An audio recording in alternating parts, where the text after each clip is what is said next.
Hi friends, welcome to எபிஸ் lifestyle. இது வந்து ஒரு சின்ன குட்டி வீடியோ தான். நாங்கள் ரீசெண்டாக வந்து பார்த்திங்கன்னா நாங்கள் வந்து ஊருக்கு போயிருந்தோம். ஸோ ஒரு 2 days லீவ் பிளானுக்காக நாங்கள் வந்து ஊருக்கு போயிருந்தோம். பட் அப்போது வந்து பப்பியை வந்து காரில் கூப்பிட்டு போகிறது அப்படிங்கிறது ரொம்ப சேலஞ்சான விஷயமா இருந்தது. ஏன்னா நாங்கள் காரில் போகிறதே மெயினாக சேலஞ்சாக இருந்தது. ஏன்னா 2 daysக்காக நம்ம கார் எடுத்துகிட்டு போகும்போது நம்மளும் டோட்டலாக வந்து டயர்ட் ஆகிடுவோம். நெக்ஸ்ட் டே அகெயின் நம்ம ரிட்டன் லாங் ட்ராவல் வேறு 12 hours ட்ராவலுங்கும்போது திருப்பி நம்ம டயர்ட் ஆகிடுவோம். அப்படிங்கிற ரீசனுக்காக நாங்கள் வந்து பப்பியை வந்து ஹாஸ்டலில் விட்டுட்டு போனோம்.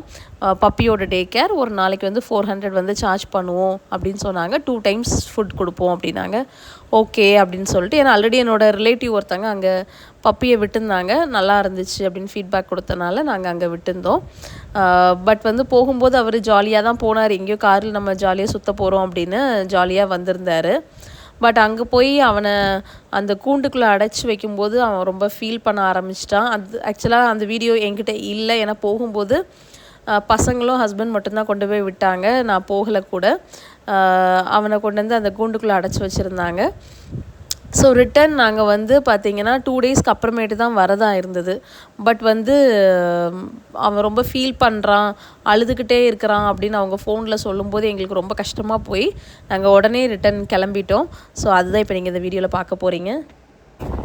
ஸோ வந்து பார்த்திங்கன்னா டாக் வந்து ஹாஸ்டலில் விட்டுருந்தோம், அதோட ஹாஸ்டலில். ஆனால் ஊருக்கு போனால் நெக்ஸ்ட் டே நாங்கள் கால் பண்ணி கேட்கும்போது அவங்க என்ன சொன்னாங்கன்னா, அது வந்து ரொம்ப கத்திக்கிட்டே இருந்தது, குலைச்சிட்டே இருந்தது, அழுதுகிட்டே இருந்தது அப்படின்னு. ஸோ எங்களுக்கு அன்றைக்கி ரொம்ப கஷ்டமாக போயிடுச்சு அப்படின்னு. என்ன இப்படி நம்ம விட்டுட்டு வந்தோம், ஆனால் இது குலைச்சிட்டு இருக்கே அப்படின்னு. சரி, நாங்கள் 2 days அங்கே இருக்கிற மாதிரி இருந்தது. நமக்கு அதெல்லாம் எதுவுமே வேணாம் அப்படின்னு சொல்லிட்டு நெக்ஸ்ட் டேவே நாங்கள் டிக்கெட் போட்டு ஏதோ வந்தாச்சு. சாட்டர்டே ஊருக்கு போனோம், சண்டேவே நாங்கள் ரிட்டன் கிளம்பிட்டு இப்போ நான் போய் அவனை கூப்பிட்றதுக்கு தான் போயிட்டுருக்கேன். எப்படி ரியாக்ஷன் பண்ணுறான் அப்படின்னு பார்க்கணும். திருப்பி நேற்று ஈவினிங்கும் நான் கால் பண்ணி கேட்டேன் எப்படி இருக்கான் அப்படின்னு கேட்கும்போது, கொஞ்சமாக சாப்பிட்டான், ஆனாலும் குலைச்சிட்டு தான் இருக்கான், அவங்கள ரொம்ப மிஸ் பண்ணுது அப்படின்னாங்க. கொலைக்கலை, ஆமாம் சாரி, அழுதுகிட்டே இருக்கான், உங்களை ரொம்ப மிஸ் பண்ணுறான் அப்படின்னாங்க. சரி ஓகே அப்படின்னு சொல்லிட்டு இப்போ நாங்கள் வந்த உடனே வந்து பார்த்திங்கன்னா எந்த ஒரு ஒர்க்குமே பண்ணல. வந்து ஜஸ்ட்டு ப்ரஷ் பண்ணிவிட்டு உடனே நாங்கள் அவனை கூப்பிட்றதுக்கு நாங்கள் கிளம்பியாச்சு. ஸோ போய் பார்க்கலாம் எப்படி இருக்கான் அப்படின்னு சொல்லிட்டு உங்களுக்கு காமிக்கிறேன். வெளியே கூப்பிட பக்கத்தில் வந்துட்டோம். இதுவா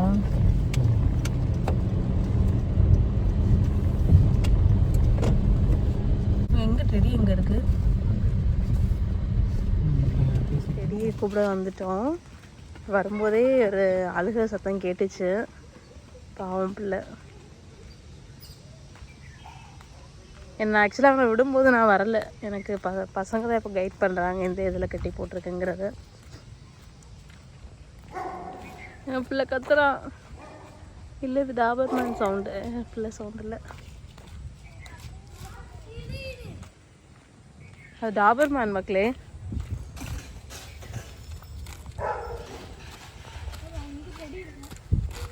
செடி எங்கே இருக்கான்? இது டாபர்மேன்.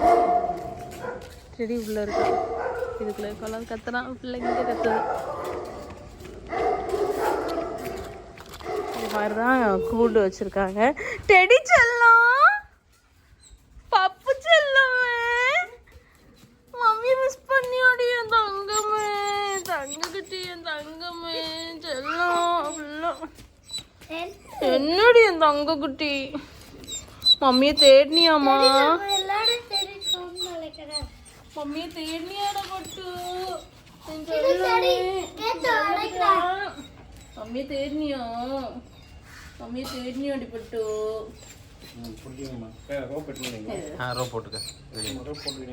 அதை கேட்டுறேன். நான் பேர் கேட்டுறேன்.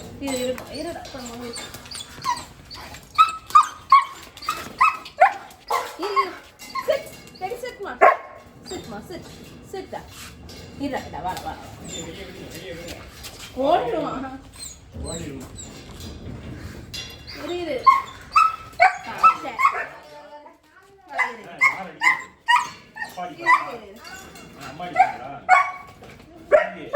இல்லம்மா, வெளியே விட்டுருங்க அவனை. இல்ல ஓடிடுவான், ஓடாது வெளியே விடுங்க. மூடிட்டார், அவனை விடுங்க. அவன் 2 நாளா டாய்லெட் போல. அவன் அதுதான் துடிக்கிறான் அவன். செடி செல்லம், என்ன பண்ற? அப்போ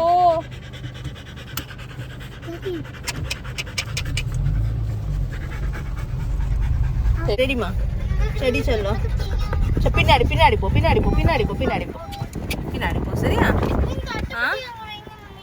வை ஃப்ரெண்ட்ல வை அட்டைப்பட்டிய இதுல வை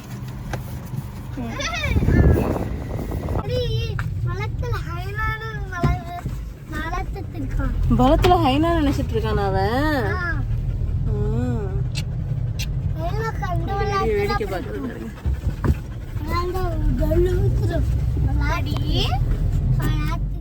ஃபைனலாக ஒரு வழியாக நாங்கள் வந்து டெடியை வீட்டுக்கு கூப்பிட்டு வந்துட்டோம்.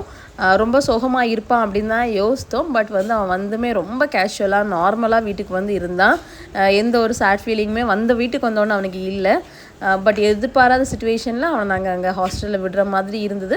பட் குறை சொல்லக்கூடாது, அவங்க ரொம்பவே நல்லா பார்த்துக்கிட்டாங்க.